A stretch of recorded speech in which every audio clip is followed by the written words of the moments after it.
Hello everyone, happy Friday, and welcome to this week's edition of the Friday Five. The Friday Five. That's a first, but we're gonna go with it. This week on the Friday Five, we are going to talk about 5 random things to do with flying. Clearly, I was thinking forward on that one. It's gotten to the point with the Friday Five that I've done so many that I don't even remember what I've done them on, and I sometimes have to research my own videos to see if I've already covered this. So if I've repeated something here, clearly it needed repeating. This week on the Friday Five, it's 5 tips about flying, just random flying tips, whether it's before you get on the plane, or after. So here we go. 5! Sign up for every travel flight points card you can, if it's free, of course. I was a bit stupid. You think, like, flying around the world for a year, I would have signed up for every card, but I didn't. I only had one, and so I got points when I flew with the airlines that were covered under that card, but I missed out on all the other ones. Retrospect, I guess you live and you learn. For those who have no idea what I'm talking about, there's certain airlines are part of an alliance. So one example is the Star Alliance. So as long as you fly with an airline underneath that alliance and they swipe your card, you get points.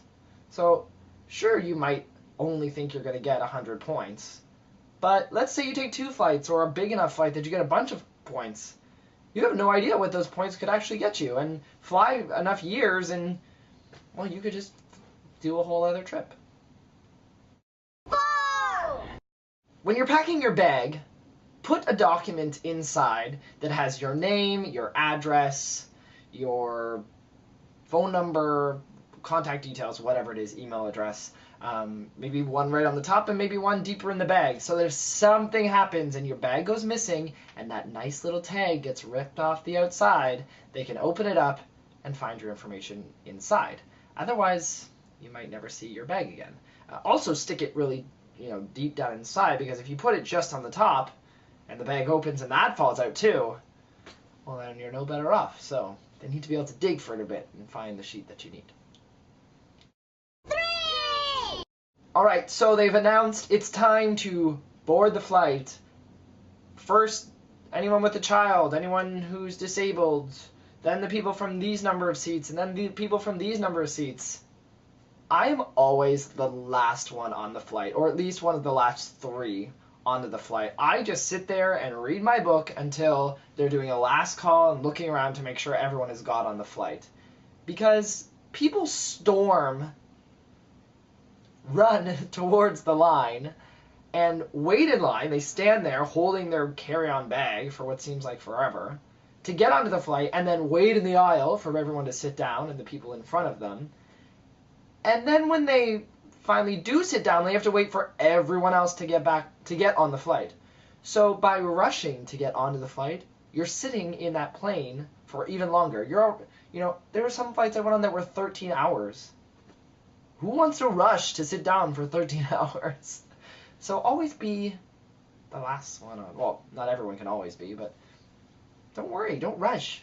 Be the last one on. Who cares? 2!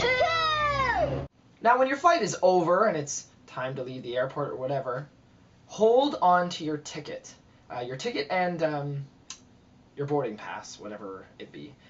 And have a receipt of the actual flight that you pay for. Because if you used a points card and for whatever reason the card didn't work, they didn't put the points onto your card, you will have to follow up with the card company, and they're going to want to see your boarding pass and the receipt of your ticket. And if you threw that out, well, you're not going to get your points. Not that that's ever happened to me. Because it has. 1! And last but not least, print your tickets. You see, this tip comes, well, she doesn't know that I'm doing this, but it comes via my friend Sam, who just began her 4 or 5 month world journey, and she got to the LA airport and was about to board her flight from LA to New Zealand. In order to enter New Zealand, you need to have proof of an outgoing ticket. Sam had bought this ticket to Australia. However, she didn't print it in advance, and they wanted to see that ticket. Well, Sam had to run around the airport and find a printer, which cost her $15 to print one piece of paper. Not cool. So, always print your current tickets and tickets to come, if that makes sense. And just keep them in a little folder or something, because you never know when you might need them. And that wraps up our 5 random flying tips. Before you get on the plane and after, I realized there wasn't really anything for on the plane. Although I think I did something like that a while ago. Be nice to everyone on the plane.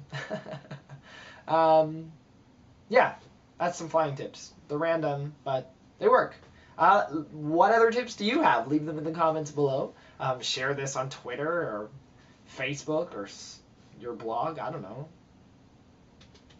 And I'm going to go and do something else on my Friday night. So, happy Friday. Have a great weekend. And we'll see you next week. Thanks for watching.